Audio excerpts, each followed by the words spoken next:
Is the multiracial involvement in recent non-indictment protests real among white participants or just a safari? Do you see what I see? I guess not. Another non-indictment. The life of Marion Barry teaches us how to get and keep the black vote. Highly honored, his body soon to be laid to rest. I'm Cleo Monago. And I'm Anthony Harris, and you're listening to the Parallel Realities Podcast, the other side of reality.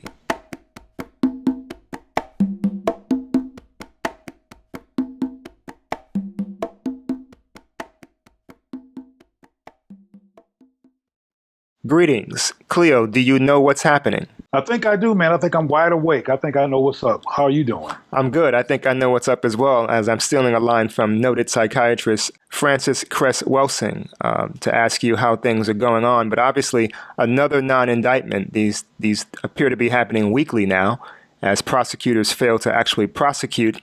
Sad to see, and the protests have really kicked up all over the nation. Amazing that video shows what's going on. Clearly there's force, excessive force, and either the prosecutor is in bed with the police, thereby the grand jury is also in bed and we get nothing out of it.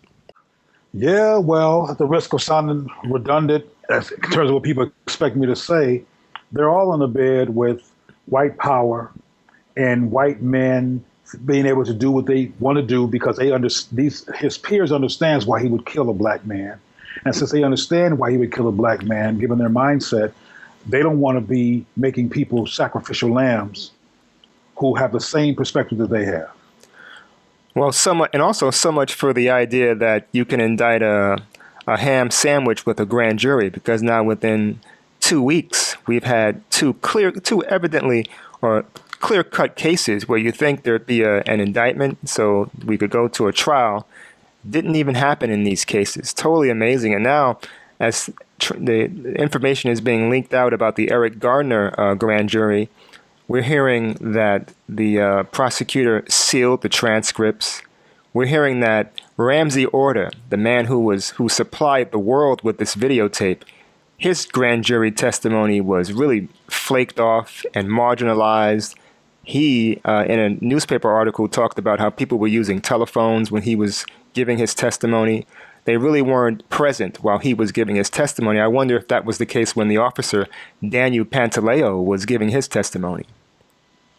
Well, it sounds exactly like the culture that I imagine happened in Ferguson around Darren Wilson's alleged jury process or grand jury process.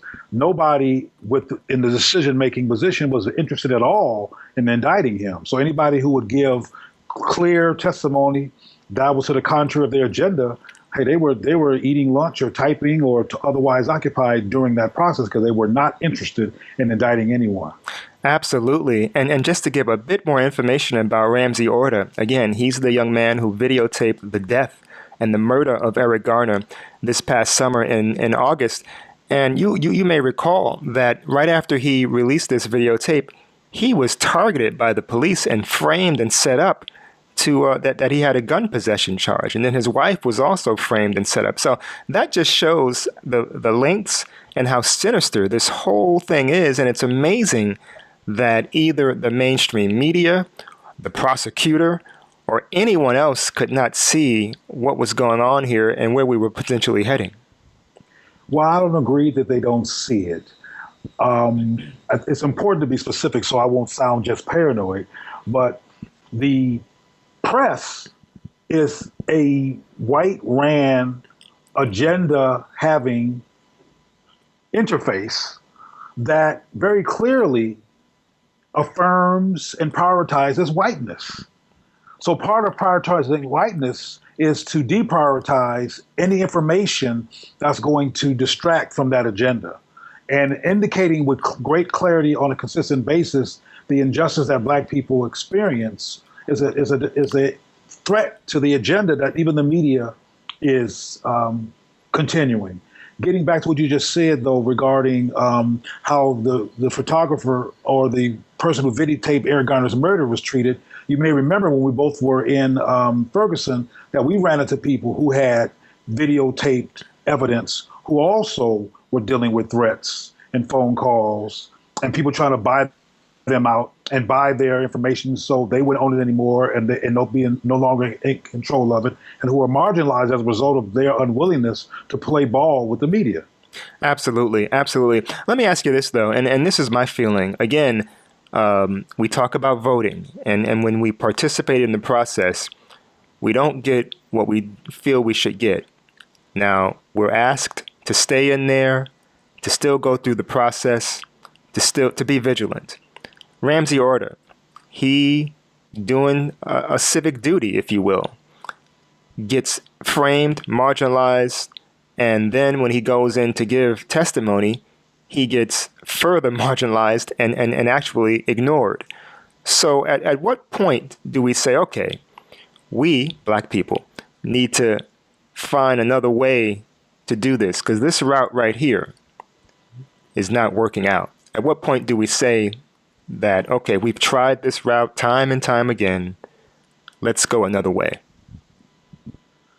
Well, as you know, the goal of the parallel reality series is to raise issues with likely a majority black audience that will get them to critically analyze these issues and to go from a sense of complacency or disorientation into clarity about how to move.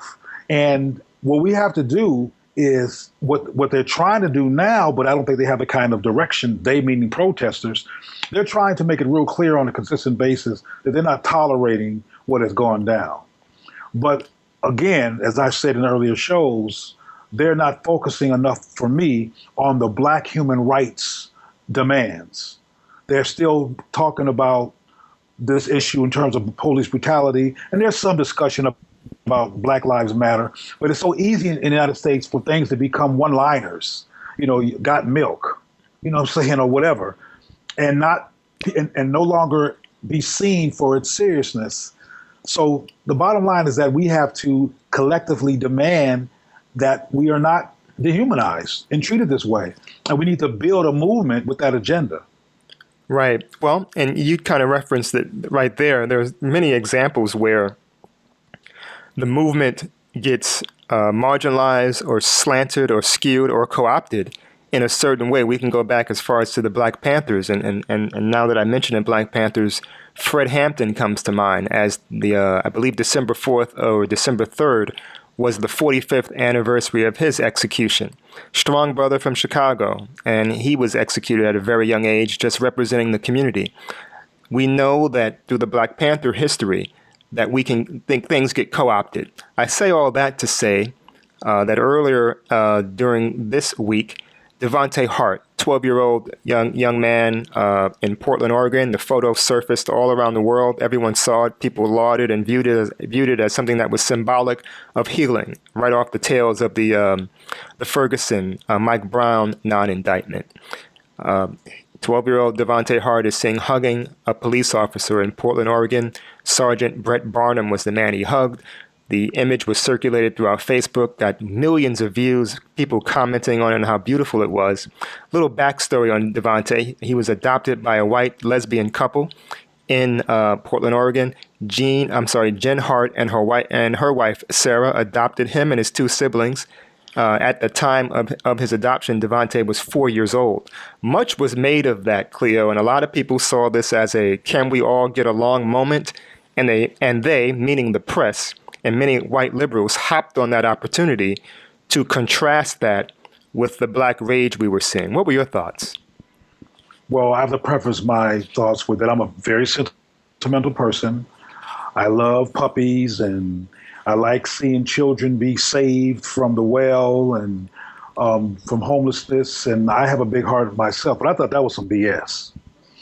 I didn't fall for it. To me, it was a distraction. I'm very suspicious when there's one little black child surrounded by a sea of white folks. And I saw more than one picture where the young man was on one of his parents' shoulders, being lifted up, and they had these kumbaya one-liners written on a poster, which I don't remember. But I was disturbed by the image, because we think in ways in this country where there's a contrasting thought in our subconscious. And what I mean by that is that we're not going to see. Now, I'm not leaving no time soon. My point is that that little boy is in a situation based on the fact that his family, his real family, was dysfunctional and full of people trying to take anesthesia who were in a lot of pain. And he was born in the midst of a painful situation. And frankly, a lot of the circumstances that lead to the dysfunction that wound up getting that boy with some two white women as his parents results from some of the trauma that Black people experience in this country that makes us dysfunctional and that interrupts just living. And so he came from a situation that was so dysfunctional he couldn't even stay as a child and wound up being adopted. I was not impressed. I was not moved. People tried to make me get moved by it and I'm talking about Black people who were moved and tried to show me all these angles in which I should have agreed with them, but I wasn't having it. As far as I'm concerned, we have an issue here where there's too many of our children in foster homes. There's too many Black families that are fractured. And there's too many young people having children that they shouldn't have, they're not prepared to have in the Black community because of the trauma that's intergenerational. And we got some work to do. And those white parents benefited in terms of having a Black child resulting from a situation that's dysfunctional. That's nothing to applaud. So I was not moved by it. Okay, just a little bit of background information. They tell us that Devontae entered this world with drugs pumping through his body. By 4, he had smoked, drank alcohol, handled guns, been shot at, and suffered severe abuse and neglect. They also tell us that he knew only 4 words, and those were 4-letter curse words. So obviously, the original parents were clearly dealing with some pain and some issues that, sadly, this environment or this world or this community is not able to address. I think that's the angle that you're coming from. Yeah, and I'm also, at the risk of sounding very cynical, I don't necessarily buy that story. I mean, I used to work I'm not saying it's not true. I'm saying that it's tainted with subjectivity of white liberals who want to be seen like they're doing a great thing. And I used to work with dual diagnosed children who had been the victims of parental substance abuse and all this kind of stuff. And I saw these children go through what they go through and work with them. And I saw my white co-workers writing very racist and subjective words in the case notes, calling children hostile, calling them all kinds of things that they didn't understand because they were being racist and subjective. And it's likely that story that you just read was written by somebody white with a subjective perspective, and the goal was to make themselves look what we did. We took this child out of these horrible circumstances. Well, maybe the circumstances were horrible, but I don't trust that story in its absoluteness because it's tainted by an agenda. Right. Well, we were also witnessing a lot of white and different ethnic groups participating in these protests throughout the country. We had the Ferguson non-indictment, and then this week we have the Eric Garner non-indictment. And as you referenced in the tease that we just did, we're seeing a lot of different ethnic groups participating. Is that a situation where there's white guilt or other ethnic groups expressing guilt, or is there any level of sincerity there? Well, not being a white liberal, but having engaged many in my life, I still can do nothing but hypothesize. And one thing that a lot of white people, no matter how racist they really are, do not want to be associated with is being considered racist. My point in raising that is that it's my perspective that some of these white people are involved because this is such a high-profile phenomena that is driven by blatant, murderous racism in this country. And they are compelled to join in and look like they're not racist because they are concerned that if they're not involved, by default, they'll be seen as racist. So I'm not convinced that all these people are really sincere on a fundamental level because white people have a lot of control and influence in this country. And if the white masses, or even a mass of white folks who don't represent the whole group, were against police brutality, which is as old as this country and been a problem since way back during Amadou Diallo and the brothers in the Black Panthers. Rodney King, Rodney King, and as we know, the Black Panthers came into existence in response to murderous police brutality. Right. You got this dude named Daryl Gates, who was the chief of police in Los Angeles, who used to sanction chokeholds of unarmed black people in the 60s and 70s. So this is an old problem. If white folks authentically and independently disagreed with murderous police brutality, we have been able to resolve this because white people got some power in this country. Right. So when they jump on board in these public protests, I'm sure there's some well-meaning folks involved, but there's a lot of people wearing protests like they go on safaris in Africa to wave at the elephants. Yeah. It's a safari. Yeah. It's a chic fashion statement that's popular right now. It's not necessarily a deeply internalized position on injustice. Yeah, I strongly feel that matters like this need to be addressed and handled by black people. Absolutely. I think that if white people want to help your community understand the situation, if you can articulate it correctly, joining us, I think, and this is just an honest expression, joining it diminishes it. It marginalizes it, and it doesn't give it the full value, I think, that it gives. I think this is, because as you just said, and it's not just in these cases of unarmed black men getting killed. You can view it in unemployment. The unemployment numbers are massive for black in comparison to black people and white people. You could do any in health reasons. We could go across any area of life. Health, education, unemployment. There are major disparities. Now, we're in the streets now because of people getting killed, and we should be. But we could take any issue and be in the streets, and I don't think there would be the same level of white people participating or any other ethnic group participating. It would be an inconvenience if we did this stuff every day over unemployment or housing or any other issue. So this is our issue. I just think that we need to deal with it in that way. And again, if you want to help, as you said last week, Cleo, if you want to help, do something that can change the situation. Yep. And frankly, what you described in terms of white people helping white people or getting with white people to change their consciousness, frankly, at the risk of sounding real cynical, that ain't fashionable. That don't get you on TV. And that don't make you look PC. These people want to be seen in the throngs among the black people to look like they're not like the other so-called racist people. And frankly, I'm not buying it. But most important, regardless of what I'm buying, what you just said is key. Black people need to be at the forefront of these protests. Black people need to be at the forefront of a Black Lives Matters movement, and black people need to be central to this. And white folks can help and be on the margins, creating numbers and bulk to these protests if that's what they choose to do. But we cannot have them be central to this work because we don't know who's on a safari and who's sincere, but we do know who's dying, and that's black men. Right. Before we wrap up this segment, I want to just play the comments of Eric Garner's widow, Esau Garner. She spoke at Al Sharpton's National Action Network the evening of the grand jury announcement. And let's just listen to her words because she was responding to the apology by Officer Daniel Pantaleo. Hell no. The time for remorse would have been when my husband was yelling to breathe. That would have been the time for him to show some type of remorse or some type of care for another human being's life. When he was screaming 11 times that he can't breathe. So there's nothing that him or his prayers or anything else would make me feel any different. No, I don't accept his apology. No, I could care less about his condolences.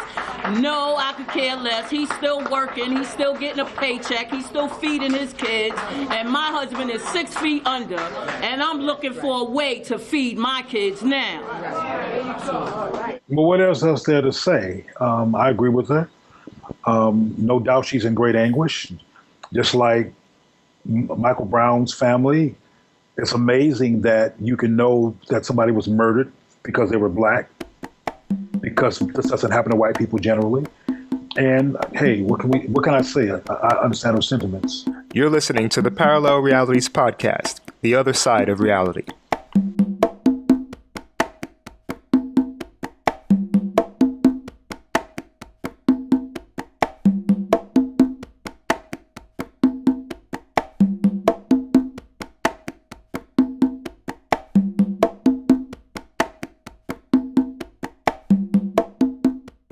parallel realities, the other side of reality. We're here talking about many issues involving the black community.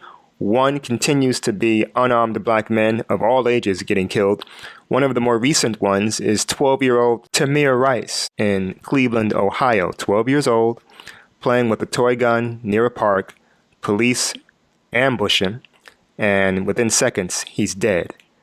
Cleveland, Ohio is a city going through a great deal of issues in terms of its policing. Cleo, you have a better understanding on that? Well, one thing I want to add to your comments about the murder of Tamir Rice is that Cleveland is an open carry. So even if that kid had a real gun, it's an open carry. So that makes it even more strange that he would be murdered as he was, because he had claimed that he thought that he had a gun. But one thing that concerns me about this whole incident is that recently Eric Holder, the current head of the Department of Justice, did a assessment of the conditions of law enforcement in Cleveland, and gave a very horrific report regarding how unstable they are, how chaotic it is. Literally, he used the word chaotic, and basically how it's a mess, and it's resulting in tons of complaints, millions of dollars being lost through lawsuits. And as you know, I work with Roland Martin on occasion, and on his show this morning, he talked about resulting from that's a black-led police force.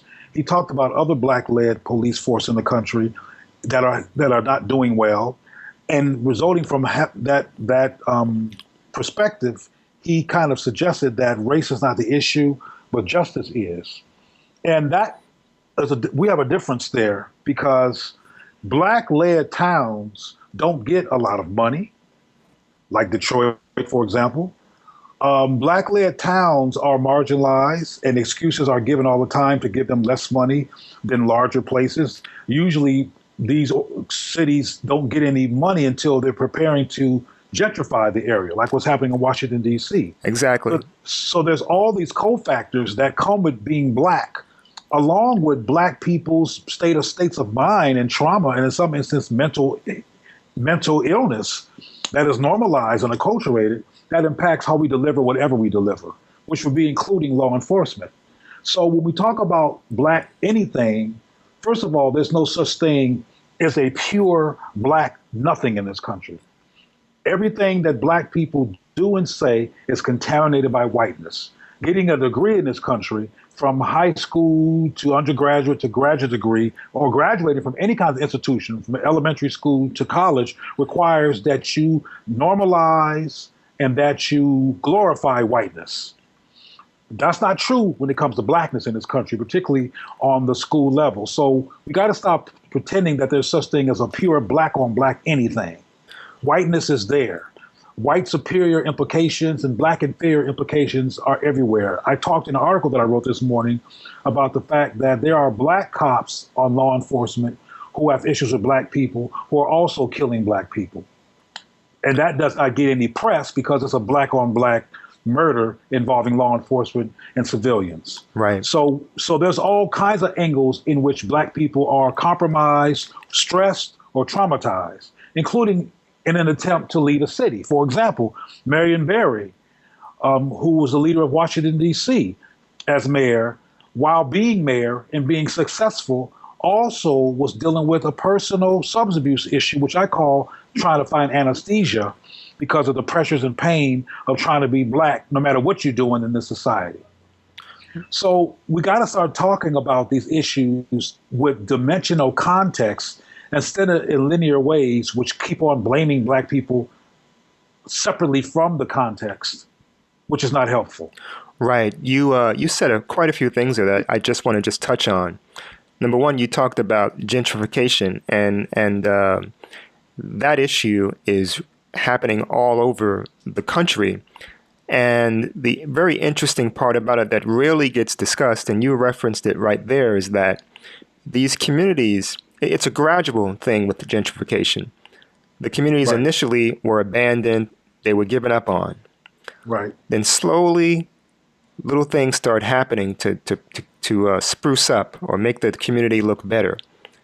Then the influx of gentrifiers come into the community, and things change. But as a result of that, those people who were originally there, who didn't have restaurants to go to in the past, who didn't have garbage pickup, the city didn't really care about them before, now they're getting booted out. Yep. The clear implication, the clear inference, or the clear implication there is, I mean, if you really are paying attention, is that black life does not matter. That's right. White life matters. Exactly. And white access, white control, white people doing what they want to do, and circumstances being created where they can reign supreme, regardless of the destruction that and the path that they lead. It's kind of like the creation of this country. Yeah, it's not coincidental. But we want to talk about Marion Barry. He died November 23rd at the age of 78. Powerful man. He did a lot for the D.C. community under a great deal of challenges, personal and some not personal, and some involuntary.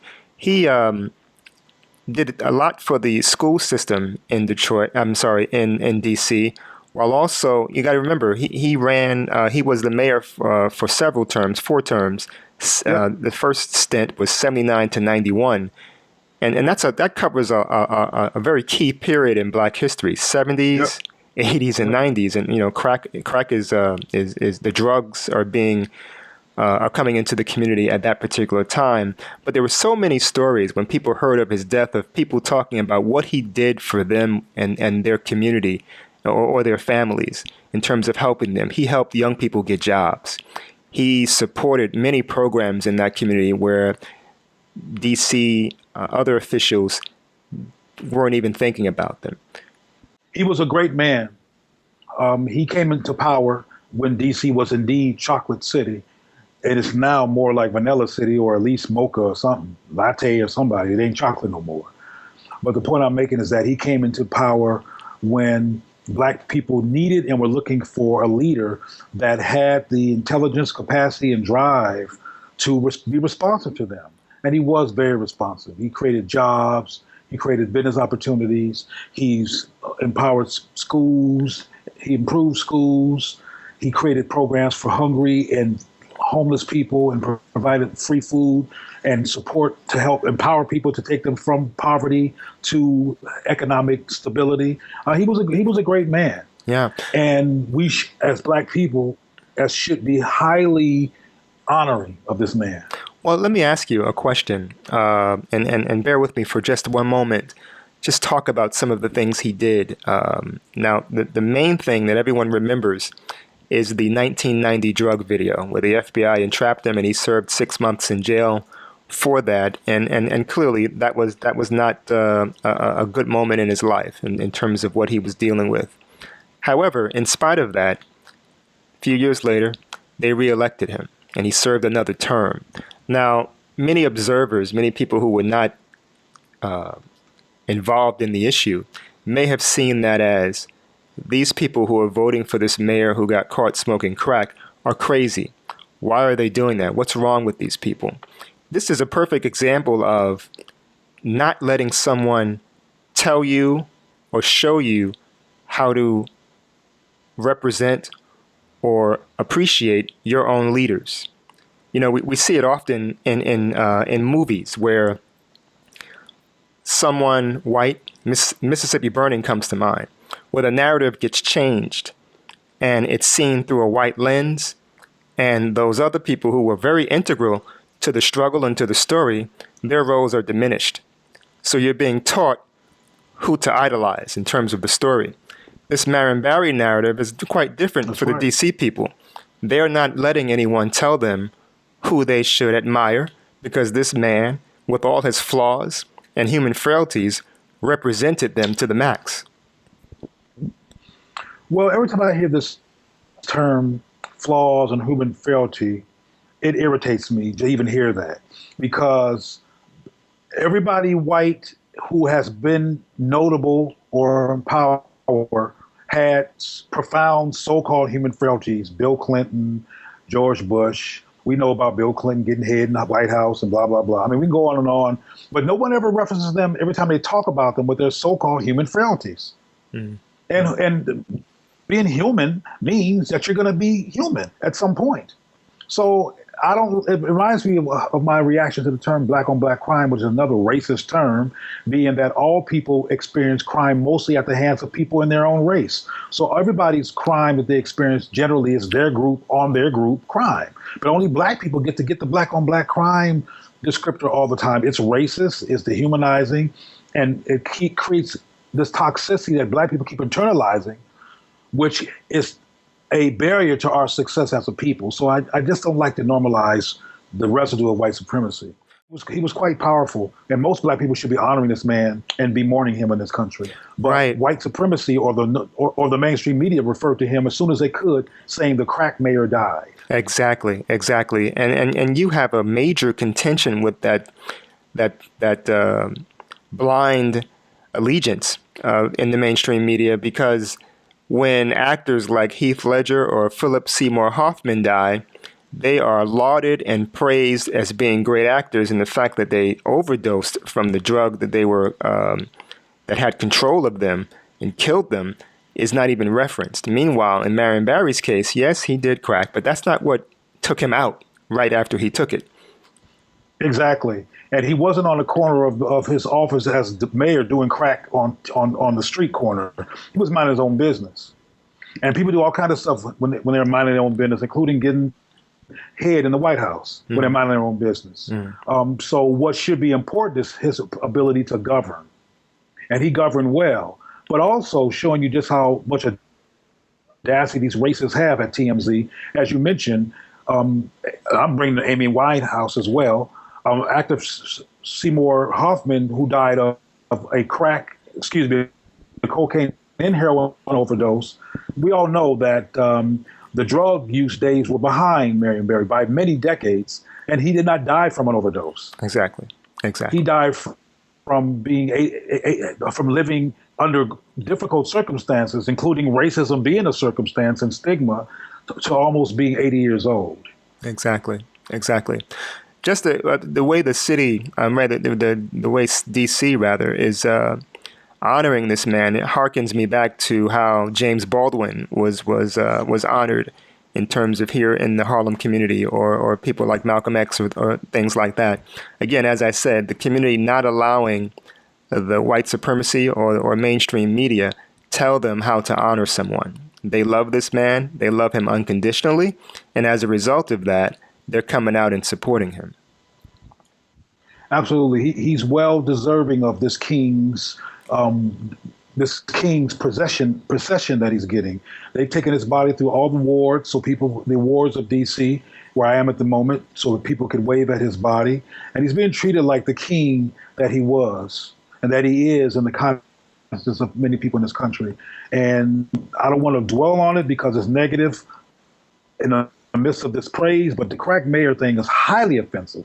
And black people, if we were more focused and loved ourselves more without question, if black people were clear and had an unquestionable value for ourselves and not self-conscious about white reprisal, we would be locating who TMZ's sponsors are and protesting the sponsors of TMZ for their blatant racism and imbalance in reporting, and calling somebody as beloved and successful for our community as Marion Barry the crack mayor.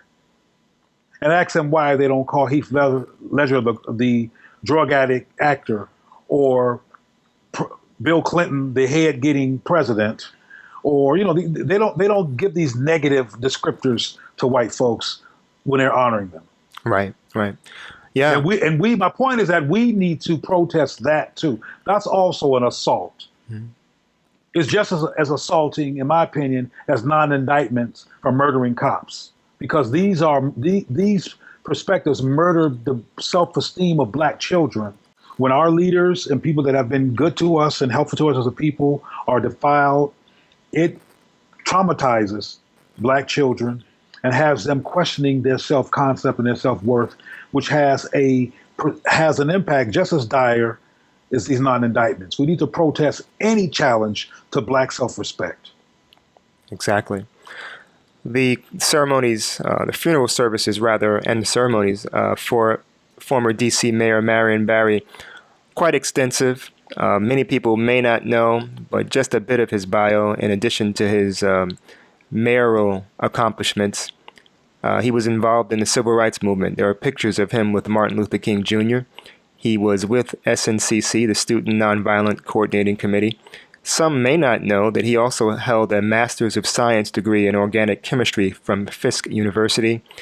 A very accomplished man who had a lot going for him and didn't hoard it. He shared it and was not afraid to share it with his people. Marion Barry dead at the age of 78. He will be honored in D.C. You're listening to the Parallel Realities Podcast.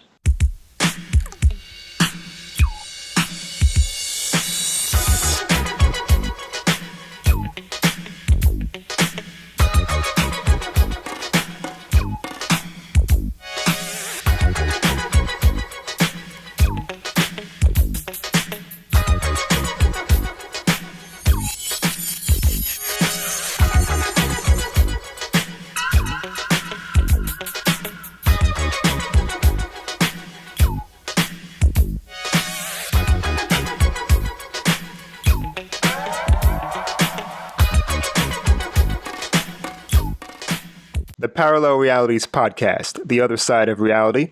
Cleo, do you tweet at all? A little bit. I'm not really, stuck on all that. I just ate food and taking a picture and, documenting my life every 5 minutes. But every now and then I pay attention to it, particularly after I've been on TV. I hear you. I'm pretty much the same. Well, the Australian business magnate Rupert Murdoch, the chairman and CEO of News Corp, that great network, Fox News, you've heard of it, I'm sure. He had some tweets a little while ago that caused a little bit of interest. I'll read a few of them to you. There's a Moses film that's out, and he tweeted about it. Here's the tweet. Moses film attacked on Twitter for all white cast. Since when are Egyptians not white? All I know are. Then obviously he got heat for those comments, and he replied back, everybody attacks last tweet. Of course, Egyptians are Middle Eastern, but far from black. They treated blacks as slaves. And then he would go on to say, okay, there are many shades of color. Nothing racist about that, so calm down. Now, you may know that Rupert Murdoch's sphere of influence is across the globe. He's the world's second largest media conglomerate, as I mentioned, with the owning of News Corp. And this is a very powerful man whose perspective, point of view, outlook on life can be displayed all over the world. And here he is spouting off ignorant statements. Well, interestingly enough, this morning on the, and I might get in trouble for this, but so what? I got to say what I feel. This morning, I was on the Roland Martin set, and he has a young white man. He's about 26 years old, who's one of the people that work at the studio and work on his crew and gets people's microphones hooked up and all this kind of stuff. And we talked about that this morning. And the point I'm going to raise, which I think is relevant to Murdoch, that's his name, Murdoch, right? Rupert Murdoch, yep. Yeah, Murdoch is what white people can and cannot handle. And this is even relevant to why black people need to be in charge of stopping ourselves from being killed by cops, etc. Because, and this is a quote unquote, in many, many quotes, nice young white guy. And what I mean by nice young white guy is that he's not constantly trying to come to the likes of pro-black Roland Martin studio and destroy nothing.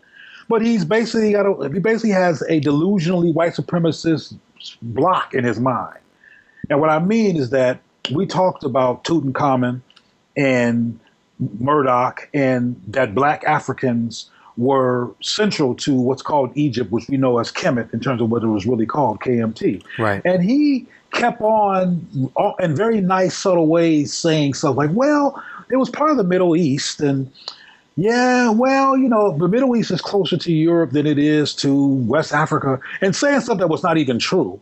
And then he went on his phone and showed me pictures of Egyptians. And of course, they were all modern day Egyptians.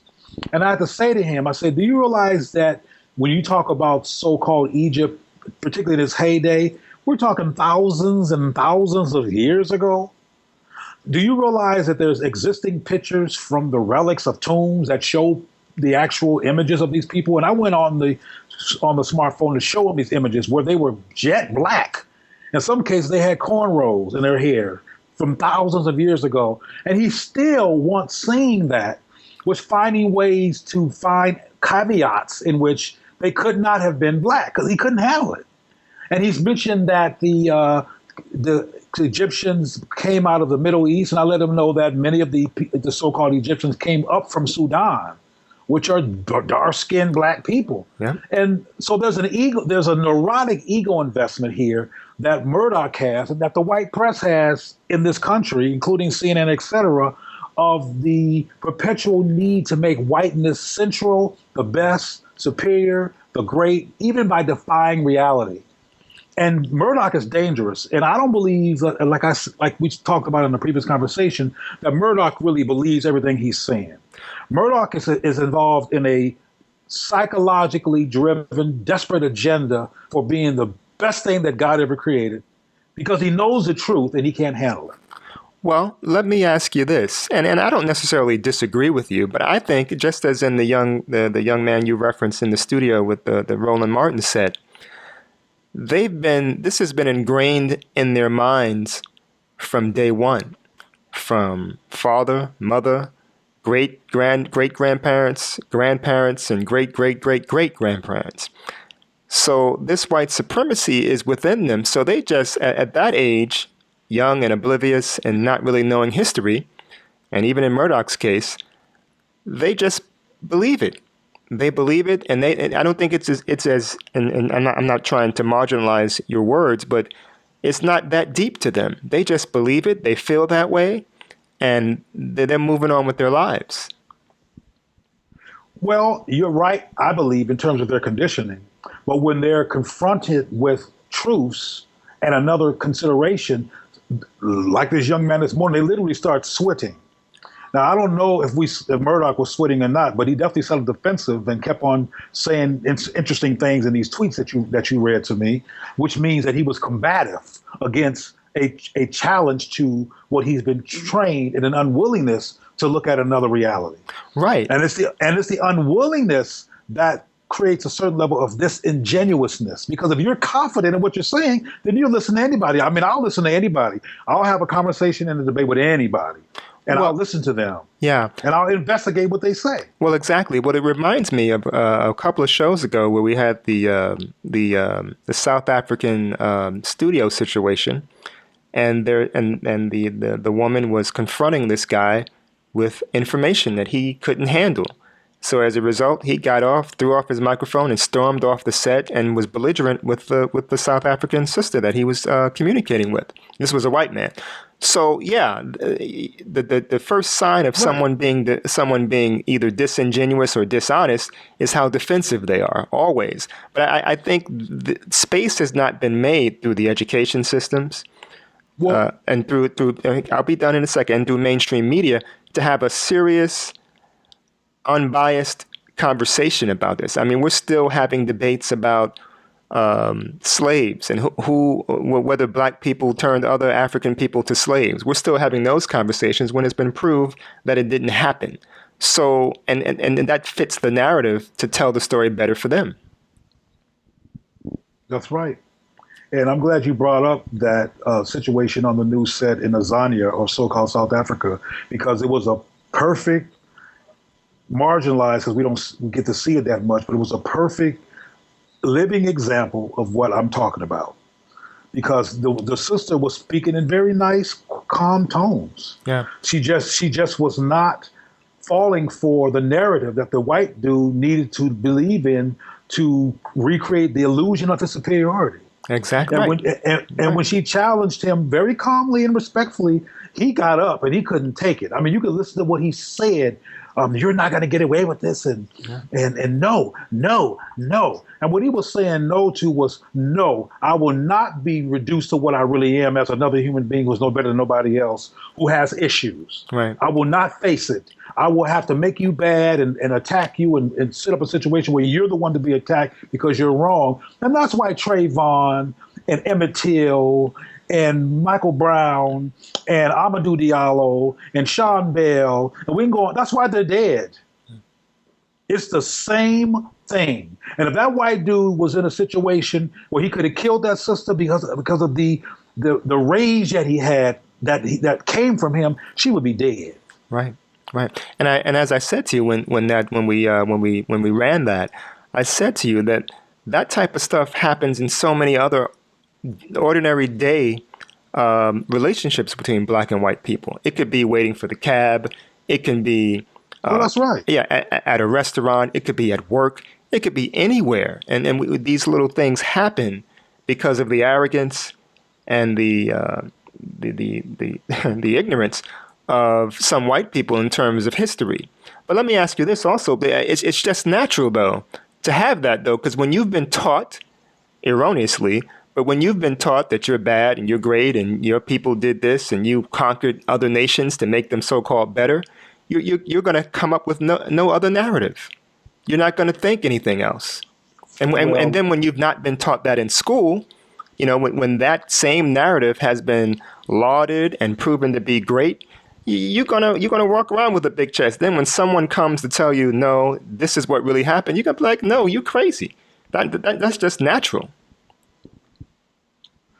Well, you know, at the risk of being rude, I don't like to spend a whole lot of time on white folks, on what they do and everything. I think the only reason I think it was appropriate to talk about Murdoch is because, as you said, this man has tentacles that are global and major, and he does influence black life. And we need to know that influence is coming so we can deflect his influence. But like I said earlier, our work is black people need to just work on black people and unlearn white supremacy and understand the different types of slings and arrows that we have to navigate through and be real clear about them and learn to protect ourselves and be focused on black power, black empowerment, and black problem solving, and stop applauding when white folks join and all this other kind of stuff. Now, I'm not saying be dismissive or rude to them. Let them do the little thing because this is America and we can't stop them. But we need to not be distracted by that and be on point about what we need to do. Because of the likes of the Murdochs and people like that who are controlling black minds, we need to learn how to deflect that and make deflecting white supremacy messaging a normal part of black being. Ashe, right bro. Now, that's not the case. Right, Ashe, brother. I agree with you completely. I'm just pointing out that their behavior is not confusing to me. They've been taught all along that they're great. So when someone comes along and tells them, no, this is what really happened, the reaction is not confusing to me. While we're talking about that, I just want, in the last couple of minutes you and I have talked a bit about Bill Cosby. We talked at length about him in a previous show. The allegations continue. I think three more, or some class action suit from some Playboy Mansion incident has popped up. He's still pretty much silent on it. My question to you, because you talked about improving black life, Bill Cosby gave some speeches years back where he was speaking to black people about things that he had issues with. Many people didn't like his tone or the energy that he came at black people when he made his statements.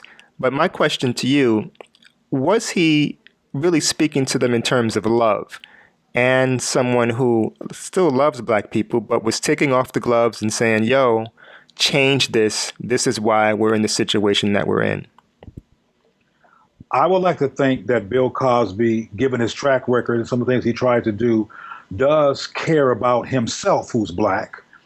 And as a result of caring about himself, who's black, other blacks can benefit from him caring about himself around black issues.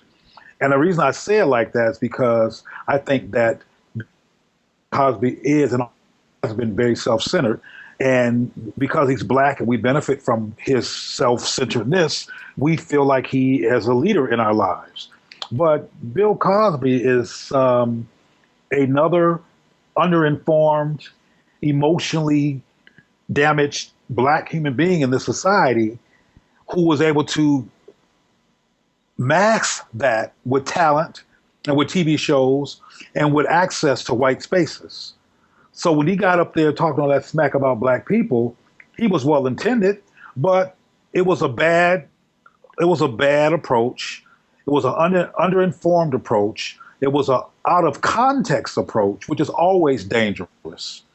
Because when you talk to black people about dysfunctional behavior and don't look at cause and effect, you just create some more people to hate themselves and to be anti-black because they think that. Yeah, I'm sorry. They self-internalize. They internalize it, right? Exactly.